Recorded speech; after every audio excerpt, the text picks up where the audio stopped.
Que meditemos en lo que dice Primera de Reyes capítulo 19 verso 1 en adelante. Acab dio a Jezabel la nueva de todo lo que Elías había hecho y de cómo había matado a espada a todos los profetas. Entonces envió Jezabel a Elías un mensajero diciendo: así me hagan los dioses y aún me añadan, si mañana a estas horas yo no he puesto tu persona como la de uno de ellos. Viendo pues el peligro, se levantó y se fue para salvar su vida, y vino a Bérseba, que está en Judá, y dejó allí a su criado. Y él se fue por el desierto un día de camino, y vino y se sentó debajo de un enebro, y deseando morirse, dijo: basta ya, oh Jehová, quítame la vida, pues no soy yo mejor que mis padres. Y echándose debajo del enebro, se quedó dormido. Y he aquí luego un ángel le tocó y le dijo: levántate, come. Entonces él miró, y he aquí a su cabecera una torta cocida sobre las ascuas y una vasija de agua. Y comió y bebió, y volvió a dormirse. Y volviendo el ángel de Jehová la segunda vez lo tocó diciendo: levántate y come, porque largo camino te resta. Se levantó pues y comió y bebió, y fortalecido con aquella comida, caminó 40 días y 40 noches hasta Horeb, el monte de Dios. Y ahí se metió en una cueva, donde pasó la noche, y vino a él palabra de Jehová, el cual le dijo: ¿qué haces aquí, Elías? Y él respondió: he sentido un vivo celo por Jehová Dios de los ejércitos, porque los hijos de Israel han dejado tu pacto, han derribado tus altares y han matado a espada a tus profetas, y solo yo he quedado, y me buscan para quitarme la vida. Él le dijo: sal fuera y ponte en el monte delante de Jehová. Y he aquí Jehová que pasaba, y un grande y poderoso viento que rompía los montes y quebraba las peñas delante de Jehová, pero Jehová no estaba en el viento. Y tras el viento un terremoto, pero Jehová no estaba en el terremoto.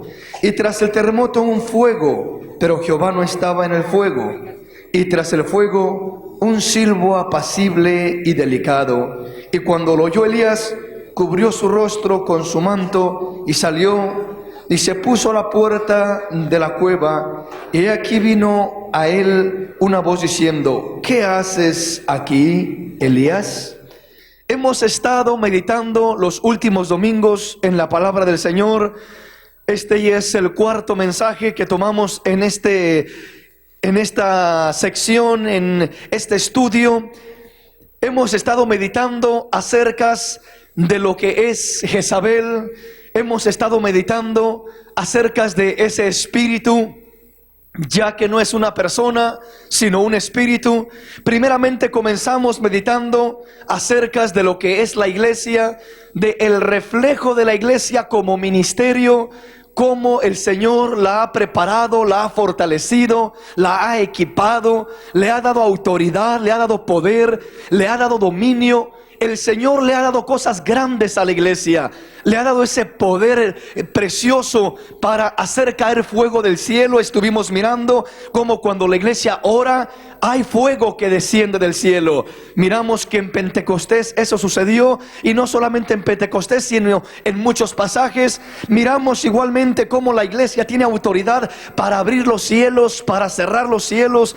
Tiene autoridad para atar y para desatar en esta tierra, y el Señor respalda desde los cielos.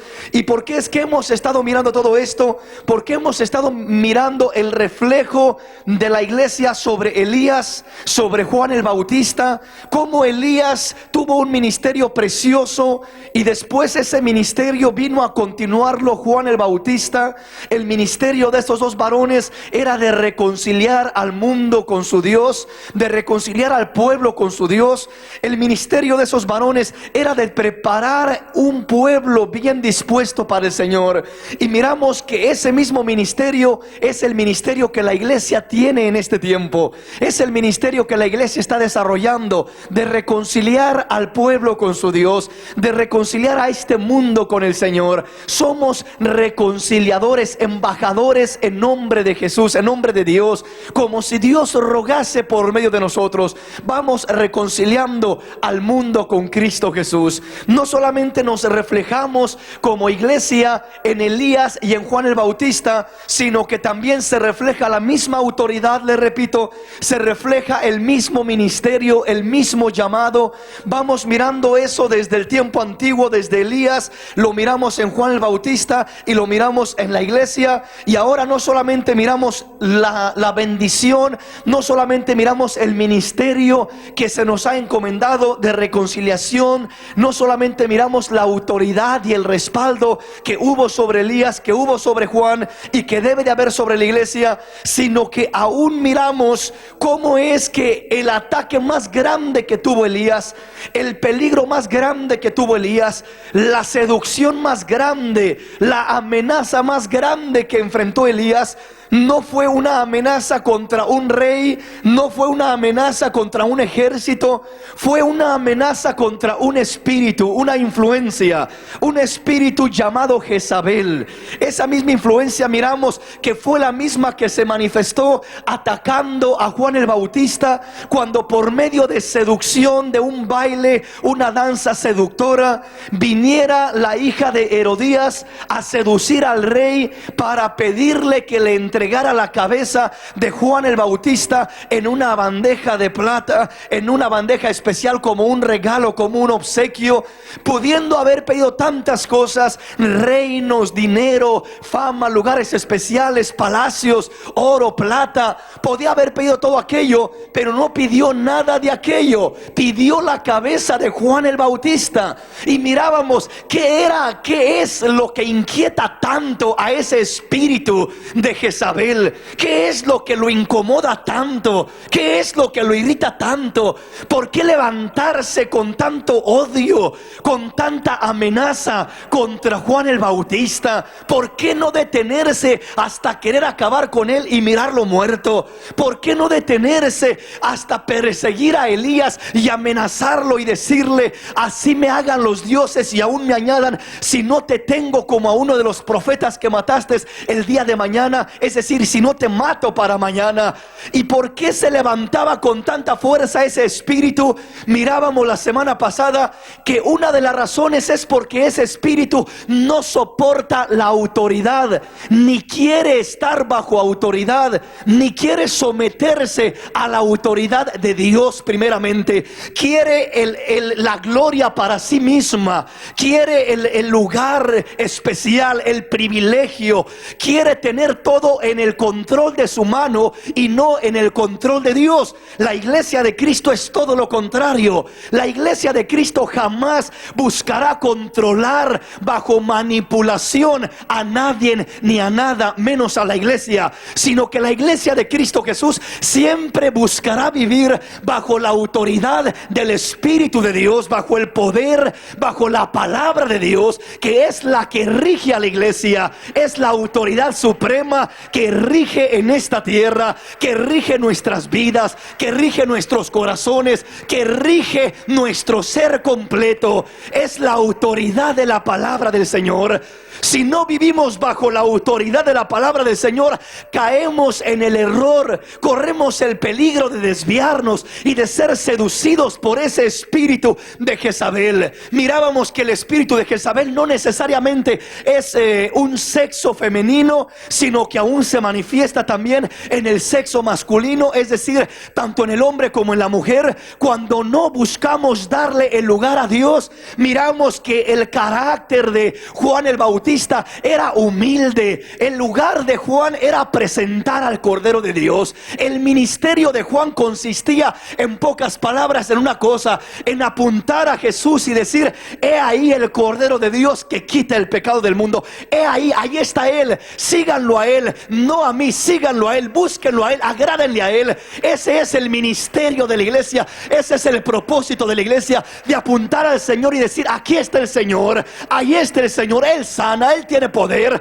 sometámonos a Él, busquémosle a Él, honrémoslo a Él. Eso es lo que busca siempre el espíritu que habitaba en Elías, el espíritu que habitaba en Juan el Bautista, y ahora el espíritu que habita en la iglesia debe de buscar lo mismo. Mirábamos que a Juan le preguntaron: ¿tú qué dices de ti mismo? ¿Quién eres? ¿Eres Elías? ¿Eres Juan el Bautista? ¿Eres el Cristo? Y él dijo: yo no soy ni Elías, ni Juan el Bautista, ni el Cristo. Cuando él pudiera haber dicho con toda libertad: yo soy aquel Elías que habría de venir. Pero él no quería crédito para sí mismo, para la carne. Él no quería gloria para el hombre, él quería gloria para Dios. Que toda la gloria fuera para Dios, no títulos especiales, no reconocimientos especiales, no reverencias especiales. Él decía: ¿saben qué? A mí no me vengan con eso.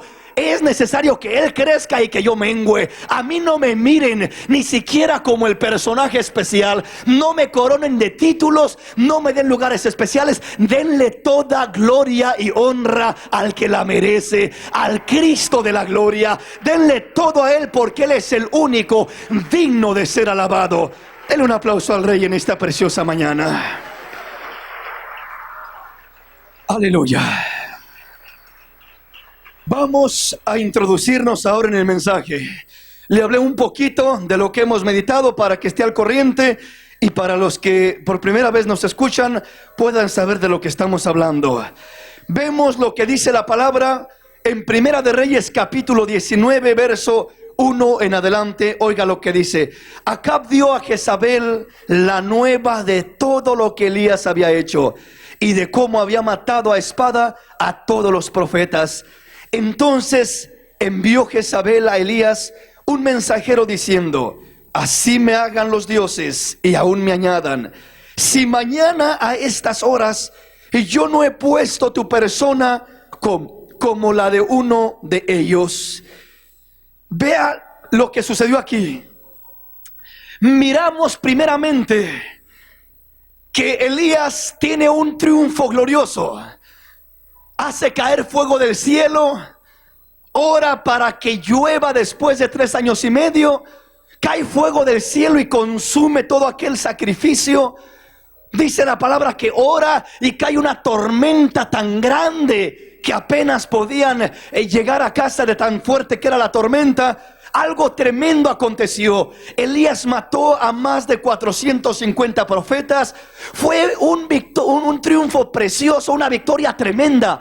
Aparentemente podríamos decir fue el éxito completo de Elías. Fue el mejor momento de Elías. Fue el mejor momento, la mejor ocasión, la mejor oportunidad. El nivel o el momento cuando podríamos decir que su ministerio explotó a lo más alto. ¿Por qué le digo esto? Porque si miramos lo que sucedió con Elías, Elías comienza a predicarles, retó a todo el pueblo, retó a 450 profetas, los avergonzó a todos aquellos profetas, porque su Dios Baal no respondió y el Dios de los cielos fue el único que respondió, el Dios de Elías. Así es de que dice la palabra que todo aquel pueblo se convirtió, se arrepintió, se volvió al Señor. Entonces, en cuanto a salvación, podríamos decir, ahí se ganó una cosecha tremenda. Elías, a todo el pueblo en un momento se lo ganó para el Señor. Es decir, miraron aquella bendición tan especial que fueron convencidos en sus corazones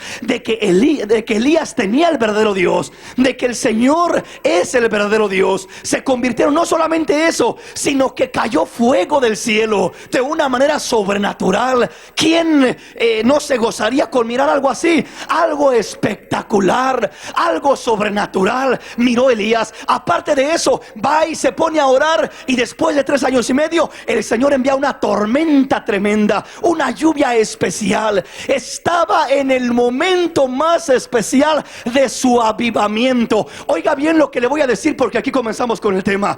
Elías estaba en la cumbre de su ministerio, estaba en la cumbre del avivamiento, estaba en la cumbre de la prosperidad espiritual, estaba mirando la gloria de Dios como nunca antes él mismo, creo yo, que la había mirado. Estaba mirando el poder de Dios, el respaldo de Dios. ¿Qué más podía pedir Elías? ¿Qué más podía pedir si todo el pueblo había caído de rodillas, quebrantado y reconociendo al Señor como su Dios? ¿Qué más podía pedir si había orado y había caído fuego del cielo? ¿Qué más podía pedir si había orado por lluvia y había llovido, comenzó a llover, cayó una tormenta tremenda después de 3 años y medio? Estaba en el éxito mayor de su avivamiento, en la cumbre de su ministerio. Pero ¿sabe qué? Cuando llegó a ese nivel, a la cumbre de su ministerio, cuando estaba en las alturas, podríamos decirlo, ahí es cuando llega una amenaza. Jezabel escuchó de todo lo que Elías había hecho. Jezabel escuchó de todo lo que había sucedido, de cómo había matado a todos los profetas de Baal, y se enojó aquella mujer y le mandó un mensajero diciéndole a Elías: así me hagan los dioses y aún me añadan, si para mañana no estás muerto, si para mañana no pereces, así me hagan. ¿Qué sucedió primeramente con Elías? Cuando está en la cumbre de su avivamiento, es cuando viene más fuerte el ataque de Jezabel, es cuando viene más fuerte el ataque del enemigo. Sabe que los ministerios, y cuando le hablo como de ministerios, le hablo tanto como ministerios en general como también como ministerios personales, porque tanto estamos en un ministerio general como cada uno tenemos nuestro ministerio. Cada uno hemos sido llamados para servirle al Señor y para hacer algo especial para el Señor. Quiero decirle, el apóstol Pablo dijo: el que esté firme, mire y no caiga. ¿Por qué dijo eso el apóstol Pablo? Porque muchas veces, mis hermanos, cuando uno va desarrollándose y parece que entre más va mirando la gloria de Dios y va prosperando lo que Dios le ha dado, le ha puesto el Señor en un lugar especial, le ha dado privilegios especiales, llega un momento donde uno corre el peligro de descuidarse. Llega un momento cuando uno corre el peligro de confiarse. Llega un momento cuando uno corre el peligro de sentirse fuerte, de sentirse firme, de sentirse súper espiritual, súper especial. Y ese es uno de los momentos más peligrosos, porque ahí es cuando más va a atacar esa influencia, ese espíritu de Jezabel. Es cuando va a venir a querer hacer guerra contra los hijos de Dios. Recuerde al rey David.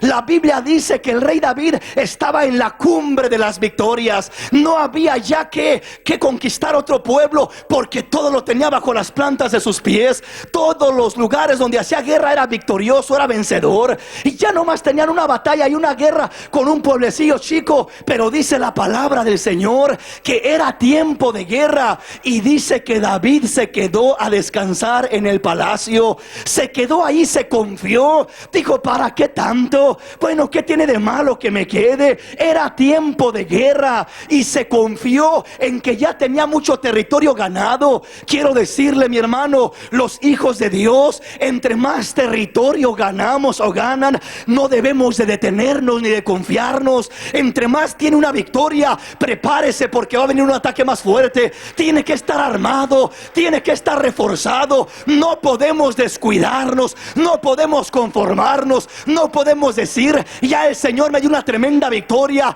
El enemigo está esperando, y después de esa victoria tremenda que tenemos, va a lanzar ese dardo, va a lanzar esa amenaza, va a lanzar ese espíritu de Jezabel, queriendo destruir a su iglesia, queriendo destruir a sus hijos, queriendo destruir al pueblo del Señor. ¿Qué es lo que hizo esta mujer? Esta mujer amenazó a Elías. Le dijo: así me hagan los dioses y aún me añadan, si para mañana no te tengo como a uno de los profetas que mataste. Una amenaza tremenda. Ahora lo que me llama la atención es esto: Elías, el tremendo siervo de Dios, el hombre que no tenía temor a nadie ni a nada, el hombre que lo llegaron a confrontar escuadrones de 50 soldados, y le decían: ven, varón de Dios, porque el rey quiere verte. Y solamente respondía: si soy varón de Dios, caiga fuego del cielo y los consuma. Y acababa con ellos. Venía otro y lo mismo: el rey quiere verte, varón de Dios. Si soy varón de Dios, que caiga fuego del cielo y los consuma. Y la tercera vez viene otro, ya viene humilde, y viene diciendo: por favor, Elías, por favor, varón de Dios, ven y hazme el favor de ir con el rey que quiere verte, ten misericordia de mí. Y Elías entonces se doblegó y dijo: vamos con el rey entonces. Pero ¿qué le quiero decir con esto? ¿Acaso Elías se asustaba por escuadrones? ¿Acaso Elías se asustaba por ejércitos? El rey mandaba grupos enormes de gente armada a prenderlo o a llamarlo, y él decía: a mí no me vengan a amenazar, a mí no me vengan a intimidar, a mí no me vengan con cosas, porque oro al Señor y el Señor me respalda. Y de hecho que el Señor lo respaldaba. El Señor consumía 50 y 50, y si era necesario consumir más, consumiría a más para gloria de su nombre. Entonces Elías no se atemorizaba, Elías no se amedrentaba, ni bajo grupos de soldados, ni centuriones, ni de 50, ni de cientos, ni de miles. Él no se amedrentaba. Pero dice la palabra que cuando escuchó esta amenaza, tuvo miedo, tuvo temor, se estremeció. Vea usted esto: al gran siervo de Dios, al tremendo hombre de Dios, al que nada lo hacía que se doblegara, al que los grupos de soldados no lo doblegaban, a aquel a quien nada le tenía temor, la escasez, la sequía, el hambre. Elías se reía del hambre, todo el mundo riéndose, todo el mundo muriéndose de hambre, y Elías tenía sustento. Elías tenía agua para beber, tenía pan para comer. Dios usaba aún a las viudas, a los cuervos, para sustentar al siervo de Dios. Ese hombre tenía confianza en que su Dios era poderoso. Ese hombre sabía en quién había creído. Ese hombre no lo amedrentaba, ni siquiera, le repito, el hambre, la sequía, los problemas, las dificultades. A ese hombre no lo ponía a temblar nada. A ese hombre no lo doblegaba nada. El hombre que no tenía temor de nada, ni del hambre, ni de la sequía, ni de ejércitos enteros, temblaba delante de una mujer. Temblaba delante de una mujer. Aquel que no tuvo temor, le repito, de enfrentarse a grupos enteros de soldados, y los consumió el Señor con fuego. Dice la palabra que cuando escuchó la amenaza de Jezabel, tembló delante de esa mujer, se estremeció y salió corriendo, huyendo para salvar su vida. Imagínese usted, después de estar en la cumbre del avivamiento de Elías, en la cumbre de su ministerio, tenía que salir huyendo para salvar su vida. ¿Sabe, mi hermano? Elías era un hombre sabio, era un hombre temeroso de Dios. Y Elías conocía no solamente a Jezabel, sino la influencia que se movía en Jezabel. Pablo habla a Timoteo y le dice: Timoteo, huye de las pasiones juveniles, apártate de ellas, huye de ese espíritu de Jezabel. No te quedes cómodo, no te quedes ahí tranquilo, no te quedes ahí queriendo hacer frente, porque le voy a decir una cosa: el Hijo de Dios le puede hacer frente al diablo en cualquier terreno, le puede hacer frente al mundo y al pecado, pero a las pasiones juveniles, a la influencia de Jezabel, miramos que Elías no se enfrentó a aquella mujer, sino que huyó de ella, porque discernía la influencia, la sensualidad que se movía en aquella mujer. Y él probablemente dijo: es mejor que digan aquí corrió y no que digan aquí quedó. Así es de que el valiente hijo de Dios tiene que aprender a correr muchas veces, a sacarle la vuelta. Nadie es lo suficientemente fuerte para querer enfrentarse a esa influencia. Nadie es lo suficientemente fuerte para querer hacer ese trabajo, porque no podemos andar queriendo ahí luchar con esa influencia cuando es algo que el apóstol, que la palabra nos dice: huye de ello, corre de ello. Si sientes que hay una influencia por ahí de coquetería, alguien que te quiere estorbar, que te quiere encantar, no le sigas la corriente. No digas: yo soy fuerte. Es tiempo de apartarte, es tiempo de cortar, es tiempo de huir. El que sobrevive en este camino es el que se aparta, es el que huye, no es el que se la da de fuerte y quiere enfrentarse a esa influencia, a ese espíritu. Ahí hay que huir, ahí hay que salir. ¿Por qué es que este hombre, siendo tan tremendo, tan poderoso en el espíritu, dijo cuando escuchó esa amenaza: ahí voy contra ti, Elías, ahí voy contra ti? Dijo: yo me voy de aquí. Y salió ese hombre. Sabía que con eso no se juega.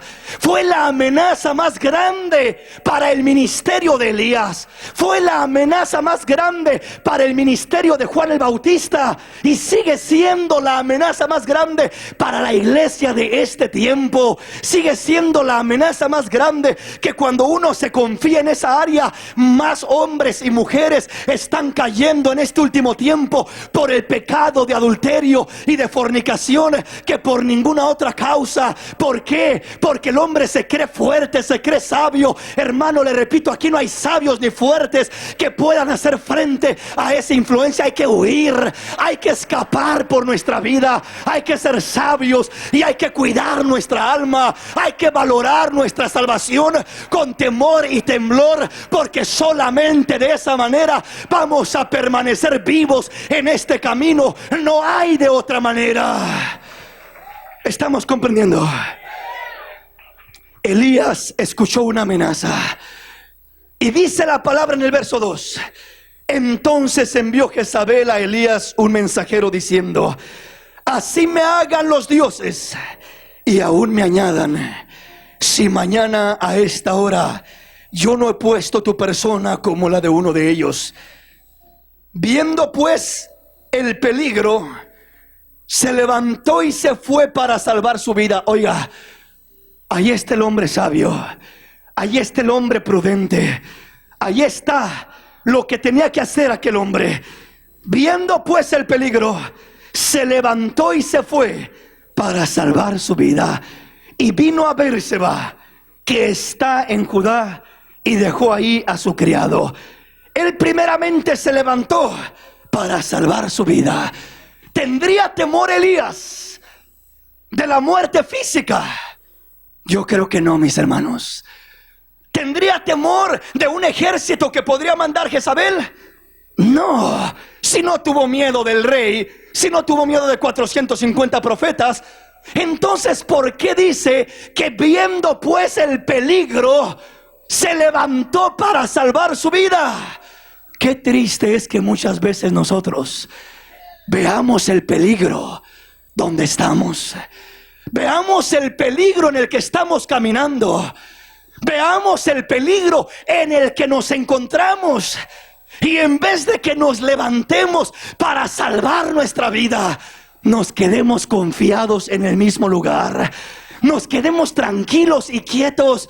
Hermano, hermana que estás en este lugar, Dios te va a mostrar, Dios me va a mostrar antes de que sea demasiado tarde, cuando viene el peligro para tu vida, cuando viene la influencia negativa, cuando viene aquello a querer acecharte. Dios te va a mostrar, Dios te va a hacer sentir el peligro, la urgencia de escapar, la urgencia de salir, la urgencia de correr. Dios te va a mostrar aquello, y cuando Dios te lo muestra, mi hermano, agarra lo que puedas en la mano y sal de ese lugar, y sal de esa condición, y sal de esa situación. Escapa por tu vida, mi hermano, escapa por tu vida. Aunque Dios te haya dado victorias grandes en el pasado, aunque Dios te haya dado sanidades, aunque Dios te haya dado bautismo del Espíritu Santo, aunque Dios te haya dado fuego y bendiciones especiales, aunque seas el hombre que tenga más revelación,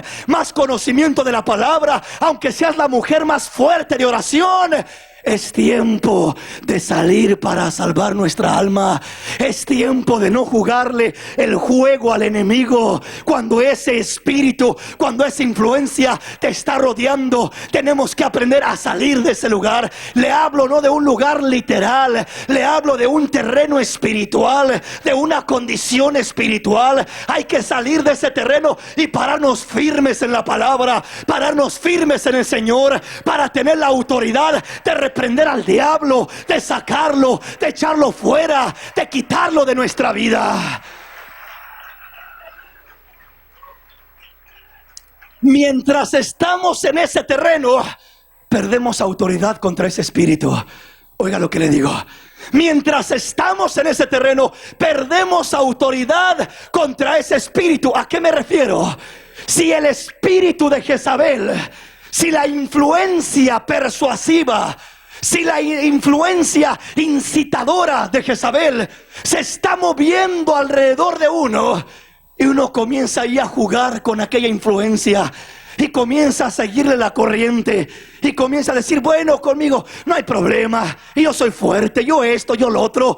Ya lo está enredando esa influencia y le está atando las manos para que no tenga libertad, para que no tenga autoridad, para que no pueda reprender esa influencia, para que no pueda hablar aún en contra de ese espíritu, para que no pueda ponerse enfrente con la autoridad y el poder del Espíritu del Señor. ¿Cómo es como puede tener y conservar su autoridad saliendo de ese terreno? Que no lo enrede esa influencia, que no lo enrede ese espíritu persuasivo. Hay que salir de ese terreno para decirle, ¿sabes qué, Satanás? No tienes parte ni suerte en mi vida. ¿Sabes qué, Jezabel? Aquí no vas a encontrar cabida, aquí no vas a encontrar lugar, aquí no va a haber puertas abiertas para ti, aquí no vas a tener acceso a nuestra vida, porque el Señor es nuestro Dios, el que nos da autoridad, el que nos da poder y dominio sobre todo estorbo del enemigo.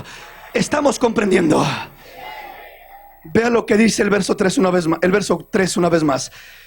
Viendo pues el peligro, se levantó y se fue para salvar su vida. Y vino a Bérseba, que está en Judá, y dejó allí su criado. Verso 4. Y él se fue por el desierto un día de camino. Y vino y se sentó debajo de un enebro.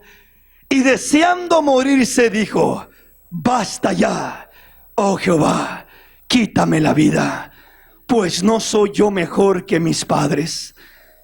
Y echándose debajo del enebro, se quedó dormido. Y aquí luego un ángel le tocó y le dijo, levántate, come. Entonces él miró, y aquí a su cabecera una torta cocida sobre las ascuas y una vasija de agua. Y comió y bebió y volvió a dormirse. Y volviendo el ángel de Jehová la segunda vez lo tocó diciendo, levántate y come, porque largo camino te resta. ¡Qué tremendo! Elías tomó la primera decisión correcta: salir de esa condición, salir de ese estado. En nuestro tiempo no le hablo de un estado geográfico, literal. Le hablo de un estado emocional, sentimental, espiritual, de no estar rodeados, dándole lugar a lo que es la seducción de ese espíritu de Jezabel. Elías salió primeramente, dice que salió para salvar su vida. Pero cuando salió para salvar su vida, dice que dejó a su criado en cierto lugar y él se fue por el desierto un día de camino. Se fue caminando y llegó un momento cuando se cansó, se fatigó. La lucha más fuerte que un cristiano puede tener es esta lucha: la lucha contra el espíritu de Jezabel. Porque la lucha que tenía Elías no era una lucha contra una persona, era la lucha contra un espíritu, era la lucha contra una influencia. Y cuando es la lucha contra una influencia, ese espíritu te va a seguir, ese espíritu te va a buscar. Vas a estar en el trabajo y ese espíritu te va a estar trabajando la mente, te va a estar trayendo pensamientos. Si te quiere atrapar o enredar a través de una persona, pero que es la influencia espiritual la que está trabajando tu vida, ese espíritu te va a llegar al trabajo, te va a visitar en el trabajo, te va a hablar al oído en el trabajo. Ese espíritu te va a trabajar y te va a hablar en las noches, cuando estás solo en tu casa, cuando estás para dormirte, para acostarte. Ahí te porque va a llegar ese espíritu a hablarte, a persuadirte, va a llegar a trabajar tu mente, a trabajar tu vida. O sea que no es tan fácil como decir nada más, yo me despego de una persona y ya estuvo. No, mi hermano, porque aún después de que tú te puedes despegar de una persona, puede ser que aquella influencia siga queriendo trabajar tu vida, quiera seguir buscándote, amenazándote, buscando tu vida para detenerte, para oprimirte, para seducirte y hacerte caer en sus garras, en su engaño, en su persuasión. Ahí es donde tenemos que tener cuidado, porque ese espíritu va a ir caminando, va a ir buscándote, va a ir siguiéndote, va a ir queriendo detenerte, persuadirte a lo que te está impulsando a hacer. Te va a traer imágenes negativas, te va a traer sueños negativos, te va a traer cosas que te van a estar manipulando. Y si no tenemos cuidado, esa influencia puede ganar mucho terreno en nuestras vidas. Recuerde, la lucha no es contra carne ni sangre, es contra potestades, principados, huestes de maldad. Pero también las armas que tenemos no son carnales, sino poderosas en Dios para la destrucción de fortalezas y de toda altivez que se levanta contra el conocimiento de Dios. Entonces, tengamos cuidado, no solamente en cuidarnos de carne y sangre.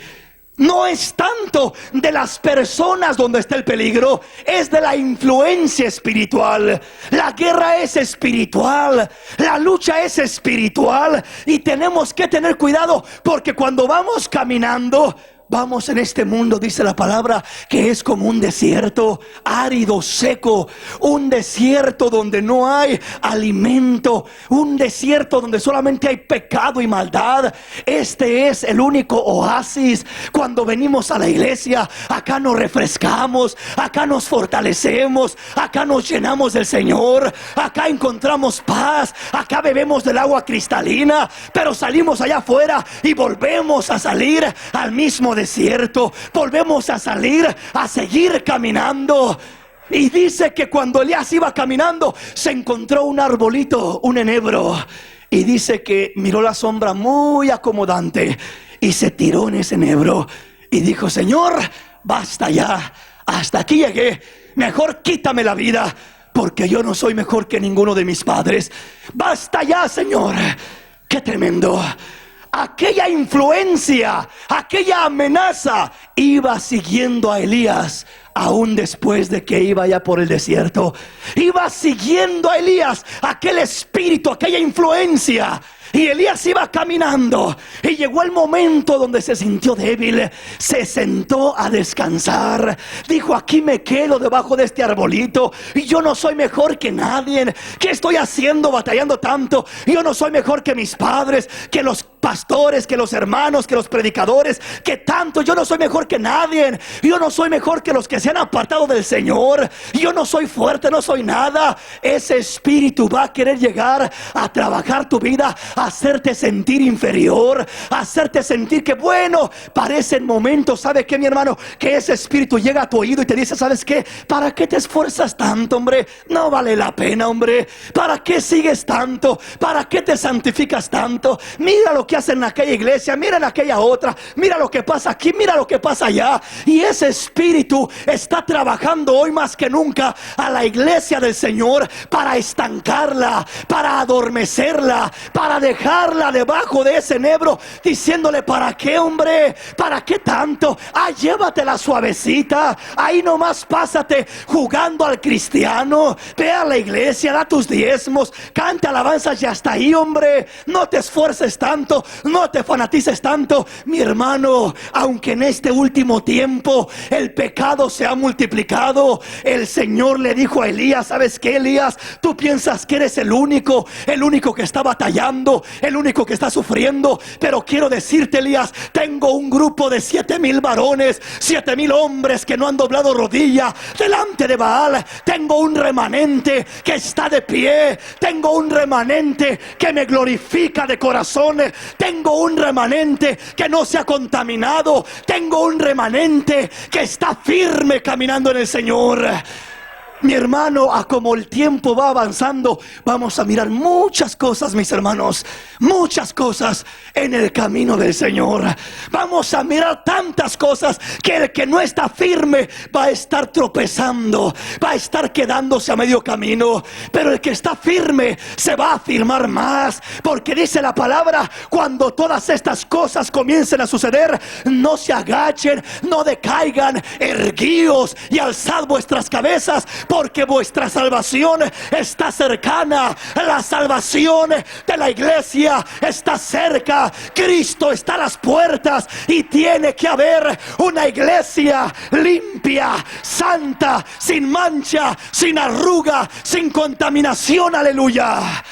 No podemos conformarnos.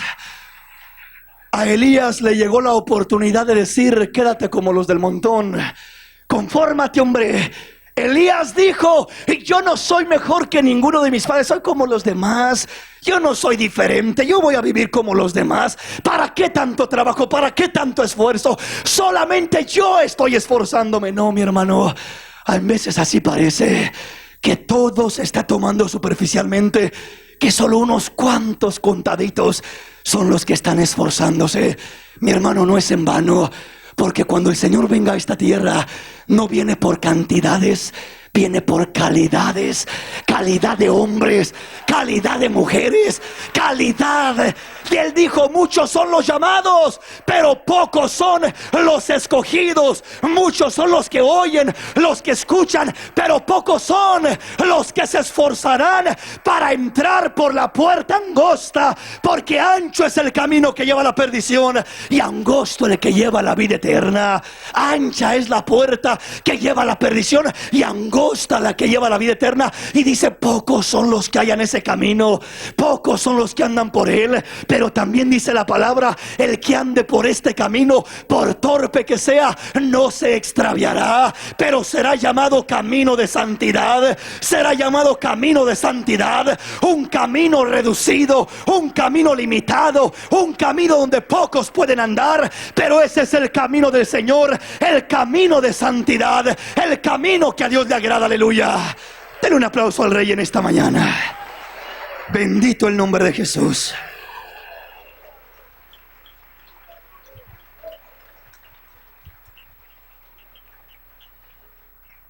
Ese espíritu de Jezabel alcanzó a Elías porque se quedó debajo del enebro. Ese espíritu persuadió a Elías estando en ese momento, porque no fue otra cosa que la influencia de ese espíritu. Porque antes de que ese espíritu llegara amenazándolo, Elías estaba de lo mejor que se pudiera estar. Estaba en la cumbre de su ministerio, en la cumbre del avivamiento. Pero cuando llega ese espíritu, Elías llega un momento cuando dice: me quedaría a descansar, voy cansado. Aquí está un arbolito que me ofrece una sombra. Ese arbolito es la televisión en la casa.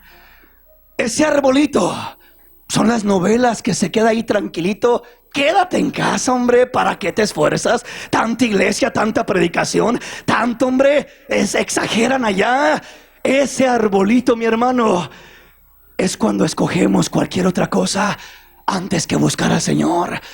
Tenemos que estar orando, tenemos que estar velando. Y de repente, bueno, ¿para qué, hombre? Tengo sueño, ¿para qué oro? Ahí oraré mañana o el día que viene o la semana que viene. Ese arbolito es la comodidad. Es la comodidad espiritual. Es una vida tranquila. Es una vida sin esfuerzo. Es una vida superficial. Es una vida donde uno está tranquilo y cómodo y ahí como si nada. ¿Para qué nos esforzamos? Te está arrullando el espíritu de Jezabel tranquilo allí, en ese nivel, en ese estado, en ese arbolito, en ese enebro. Y llegó un momento cuando Elías dijo: ¿sabes qué, Señor? Quítame la vida, hasta aquí llegué y yo no soy mejor que ninguno de mis padres. Es decir, cuando uno comienza a quedarse a descansar, cuando es tiempo de guerra, cuando uno comienza a descuidarse, cuando uno comienza a detenerse, ¿sabe qué es lo primero que comienza a decir? Bueno, pues que al cabo que todos lo hacen, no será tan malo. que al cabo que todos viven así, que al cabo que todos lo practican. Es más, todos hacen esto y esto otro. ¿Para qué me esfuerzo yo tanto? ¿Para qué exagero yo tanto? Que un poquito de pecado, no importa, ¿qué tiene, hombre? Si fulano cayó en esto y esto y esto y esto y el Señor lo levantó, bueno, ahí está David, que cayó en adulterio, mató, hizo cuantas cosas. El Señor es bueno, el Señor es amor, el Señor lo perdonó. Ya está gritando como David: mátame, Señor, hasta aquí llegué. Voy a morir espiritualmente. Es lo que está diciendo la iglesia.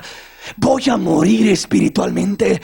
Cuando ya no habla de consagrarse, cuando ya no habla de una visión de ir en contra de esa corriente, cuando dice, bueno, si fulano es así, si sutano es así, si mangano es así, ¿por qué voy a ser yo tan diferente? Ya estamos pidiendo la muerte espiritual. Ya estamos diciendo, yo hasta aquí llegué, aquí me quedo tranquilo, aquí me quedo cómodo. En vez de andar huyendo ahí de esas influencias negativas, aquí me quedo tranquilo, aquí me quedo. Pero el Señor es tan bueno que aun cuando nosotros estamos en condiciones, mis hermanos, críticas espirituales, aun en momentos cuando estamos casi para morir espiritualmente hablando, aun en momentos cuando la tentación nos está rodeando y Satanás nos tiene acorralados para devorarnos, aun en esos momentos, mis hermanos, Dios es tan bueno que envía a su ángel, que envía el mensaje de su palabra, que envía el alimento espiritual, que envía su palabra, que nos despierta y que nos dice: levántate, Elías, y come. Levántate, hombre, y come. Levántate, mujer, come y bebe, porque largo camino te resta. Largo camino te resta. Dios le dio todavía la bendición a Elías. Le dio alimento, le dio para tomar y para comer. Y todavía Elías comió y dijo: qué bendición, qué rico. Y volvió y se durmió de vuelta. Así nos pasa a nosotros muchas veces. Venimos a la iglesia todos mal y Dios nos toca de una manera especial y nos gozamos la bendición y volvemos a la misma práctica mundana, a la misma práctica de pecado, a la misma práctica que está fuera de la voluntad de Dios. Volvemos a enredarnos en lo mismo. Volvemos a participar de lo mismo. Volvemos al mismo hoyo, siendo que el Señor nos bendijo, nos fortaleció. Y hay quienes aún llegan a ser tan engañados por el diablo, a creer que lo que están haciendo está bien, que no hay ningún problema, que al cabo Dios me bendice. Hermanos, si Dios nos bendice, es por su pura misericordia y para que despertemos, para que nos fortalezcamos, para que nos levantemos, para que no sigamos caídos, para que no sigamos en esa condición, para que no sigamos en ese estado crítico a punto de morir, para que no sigamos ahí, mis hermanos. Llega el ángel y le da otro levantón a Elías y le dice: Elías, come más, aquí está otra torta y otra jarra de agua. Come y bebe y fortalécete, porque largo camino te resta. Y Elías se levantó, comió y bebió. Y entonces sí entendió, discernió y comenzó a caminar 40 días y 40 noches. Ese es un tiempo que se habla de prueba. El Señor estuvo 40 días y 40 noches. Moisés estuvo 40 días y 40 noches. Se habla de ese tiempo como un tiempo de prueba. Así el cristiano va a pasar por el tiempo de prueba con el alimento espiritual. Cuando nada te puede sostener, cuando nadie te puede fortalecer, ahí estará el pan del cielo disponible para ti. Ahí estará la palabra de Dios. El Señor diciéndote: come y bebe. El Señor diciéndote: nútrete. El Señor diciéndote: aliméntate. El Señor diciéndote: llénate de mi presencia, porque hay una prueba para pasar. Y llénate de mi poder, porque hay un desierto para cruzar. Hay una prueba para pasar. Mis hermanos, Dios es tan lindo que antes de que venga la prueba, Él nos habla y nos invita a comer, a beber, nos invita a nutrirnos. Pero hay veces que es tan fuerte la persuasión de Jezabel que preferimos quedarnos en la comodidad, que preferimos quedarnos debajo del enebro. Pero antes de que te llegue una prueba, Dios va a llegar a través de mensajes, a través de mensajeros, a través de su palabra, a través de ángeles enviados por Él, a hablarte y a decirte: ¿sabes qué? Aliméntate de tu Dios y llénate de su poder. Solamente si te llenas vas a pasar esta prueba. Dios nos está hablando hoy para que nos fortalezcamos, para que nos llenemos, para que estemos firmes, para que estemos preparados, para que cuando llegue la prueba no te detenga la prueba, no te afecte la prueba, para que camines todo ese desierto. ¿Cuánto tiempo será? 40 días y 40 noches. ¿Serán 40 años como los israelitas? No importa el tiempo que sea, mi hermano, pero si tú comes del manjar de lo alto, si comes del pan celestial, vas a tener la fortaleza, vas a tener la visión, el ánimo. Mi hermano, cuánto pueblo está gritando como Elías, muriéndose debajo de un enebro. Cuánto pueblo está diciendo: basta ya, ¿para qué me esfuerzo tanto? Basta ya, mejor me muero aquí. Basta ya, ¿para qué? ¿Para qué tanto problema en el hogar, en la familia? Tanto problema donde quiera que hay, mi hermano. Los problemas, mi hermano, no son para que nos hagan retroceder. Dijo Pablo: nosotros no somos de los que retroceden para perdición, sino de los que tienen fe para perseverancia del alma. Nosotros no somos de los que dan un paso atrás, porque aunque venga el enemigo como un río, el Espíritu del Señor ha de levantar bandera en medio de nosotros, ha de fortalecernos, ha de llenarnos y capacitarnos para caminar. ¿Cuánto pueblo conforme, tranquilo, diciendo: basta ya, ¿para qué batallo tanto? ¿Para qué? Hay veces que parece que es en vano lo que haces.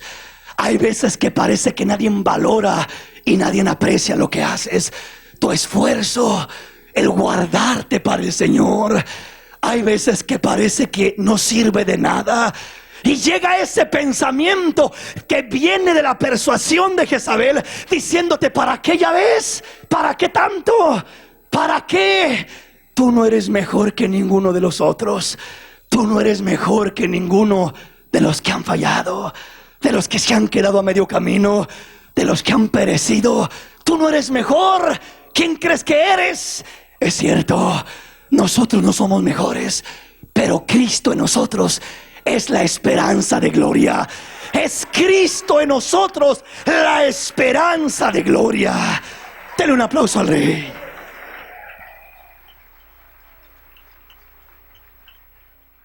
No hubo un reto tan grande para Elías. No hubo un reto tan grande para Juan el Bautista como lo fue la lucha contra esa influencia, ese espíritu de maldad. Y no va a haber otro reto tan grande para la iglesia de este último tiempo como esa influencia. Entre más se manifieste el poder y el espíritu de Elías en una persona, más atacado va a ser por la influencia de Jezabel. Más va a venir aquella influencia a querer controlarlo, dominarlo, persuadirlo y derrumbarlo, despojarlo de la autoridad que Dios le ha dado. Es importante mantenernos firmes en el Señor. Amén. Segunda de Reyes capítulo 9 verso 30. Vino después Jehú a Jezreel, y cuando Jezabel lo oyó, se pintó los ojos con antimonio y atavió su cabeza y se asomó a una ventana. Y cuando entraba Jehú por la puerta, ella dijo: ¿sucedió bien a Zimri, que mató a su señor? Alzando él entonces su rostro hacia la ventana, dijo: ¿quién está conmigo? ¿Quién? Y se inclinaron hacia él 2 o 3 eunucos, y él les dijo: echadla abajo. Y ellos la echaron, y parte de su sangre salpicó en la pared y en los caballos, y él la atropelló. Entró luego, y después que comió y bebió, dijo: id ahora a ver a aquella maldita y sepúltala. pues es hija de rey. Pero cuando fueron para sepultarla, no hallaron de ella más que la calavera y los pies y las palmas de las manos. Y volvieron y se lo dijeron, y él dijo: esta es la palabra de Dios, la cual él habló por medio de su siervo Elías Tisbita, diciendo: en la heredad de Jezreel comerán los perros las carnes de Jezabel, y el cuerpo de Jezabel será como estiércol sobre la faz de la tierra en la heredad de Jezreel, de manera que nadie puede decir: esta es Jezabel. Aquí miramos el fin de Jezabel, y miramos que después de que ya Elías había sido levantado, ya estaba con el Señor mandó ungir a un hombre por rey, a Jehú. Y este hombre, dice la palabra, que se levantó contra la casa de Jezabel, se levantó contra aquel rey que se había vendido, que había caído, que había desobedecido al Señor, y dice que cortó toda la descendencia de aquel rey.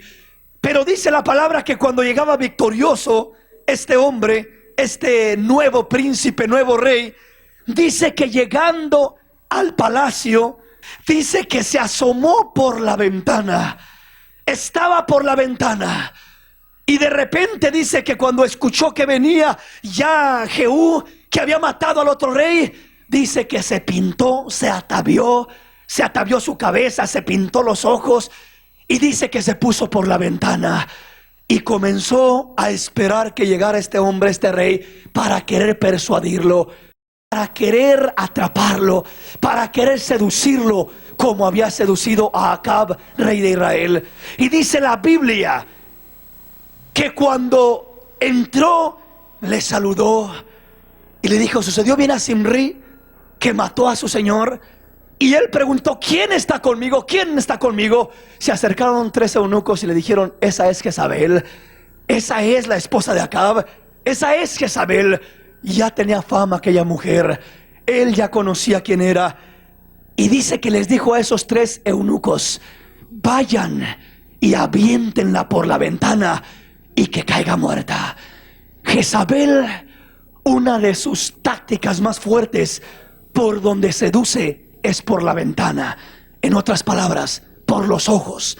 La seducción que utiliza por los ojos, por lo que presenta, por lo que se mira.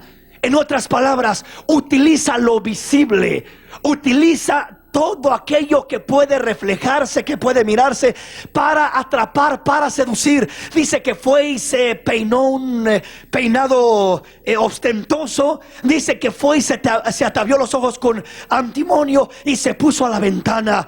Tengamos cuidado de qué es lo que está a la ventana de nuestros ojos. En otras palabras, ¿qué es lo que estamos mirando? ¿Cómo estamos cuidando la ventana de nuestros ojos? Porque por ahí se va a presentar la persuasión de Jezabel, la atracción, la sensualidad. Toda persuasión la va a utilizar por medio de los ojos, por medio de lo que uno mira. Y allí miramos cómo Jehú puso fin a esta influencia. No dice la palabra que él fue y quiso agarrar a él y aventarla. Él dice que ordenó a 3 eunucos. ¿Quiénes eran los eunucos? Los eunucos eran aquellos hombres que estaban designados para cuidar a las reinas. Eran hombres que habían sido operados para tener el cuidado de las mujeres y no haber ningún peligro. Esos hombres no podían tener ninguna respuesta a la sensualidad de Jezabel, porque eran hombres que habían estado operados, es decir, eran hombres designados directamente para estar al servicio de las reinas, al servicio de las doncellas. Estaban al cuidado de ellas, y a esos hombres fue a los que envió el rey para que lanzaran, para que mandaran por la ventana y mataran a aquella mujer, aquella influencia, aquel espíritu. Nosotros, la única manera como vamos a poder tener victoria contra esas influencias va a ser pidiéndole al Señor que mate en nosotros esas carnalidades, que mate en nosotros ese pecado, esa concupiscencia, esa revolución que se mueve. Porque cuando el Señor venga y ponga su mano sobre nuestras vidas y mate en nosotros esa respuesta a lo que es la sensualidad, no vamos a tener problema, vamos a poder caminar con libertad. El enemigo podrá andar rondeándonos con sensualidad, pero si el poder de Dios ha matado en ti esa carnalidad, te vas a poder mover con libertad. Vas a poder moverte caminando, sirviéndole al Señor, honrándolo. Tus ojos van a estar limpios, tu corazón va a estar limpio, tu mente va a estar limpia. Vas a poder tener victoria donde quiera que estés. De otra manera, mi hermano, usted le huye a Jezabel por aquí y le sale por allá. Le huye en la iglesia y le sale en el trabajo. Le huye en el trabajo y se le encuentra en la calle. Y por donde quiera que ande, ahí parece que le va a andar siguiendo Jezabel, le va a andar siguiendo esa influencia. Y para donde quiera que voltea, ahí va a estar esa presión, esa lucha, esa influencia. Y va a estar decayendo cada día hasta que no venga el poder de Dios a operar nuestro ser espiritual. Es decir, a cortar con esas pasiones, esa carnalidad que nos desvía de la voluntad de Dios. Y entonces podemos lanzar de la ventana de nuestros ojos a ese espíritu de sensualidad que querrá venir a trabajarnos por lo que miramos y le digamos: quítate, quítate, Jezabel, porque no tienes parte en mi vida, no tienes suerte en mi vida, no tienes lugar. Y ya mis ojos están ungidos con colirio, y ya mis ojos están limpios por el Señor, y ya mis ojos fueron tocados por el poder del Señor, y ha lanzado al espíritu de Jezabel fuera de mis ojos. Porque quiero decirle que hay mucho pueblo que tiene problemas con sus ojos, que tiene problemas, que allí no llega la lucha, el problema, la dificultad, y las ventanas del alma son los ojos. Por allí llega la persuasión, por allí llega la influencia, por allí llega el estorbo, y hay que lanzar a esa influencia fuera de los ojos para tener victoria. De otra manera, le repito, esa influencia la va a mirar por el freeway cuando va en anuncios, la va a mirar en la televisión cuando la enciende, la va a mirar en la calle, la va a mirar en la iglesia, la va a mirar donde quiera que esté, y no va a poder escapar de ella. Pero si la echa fuera de sus ojos, de su mirar, y el Señor le da esa pureza por medio de su espíritu, vamos a tener victorias grandes para gloria y honra del Señor. Dele un aplauso al Señor. Dele un aplauso al Señor. Bendito el nombre de Jesús.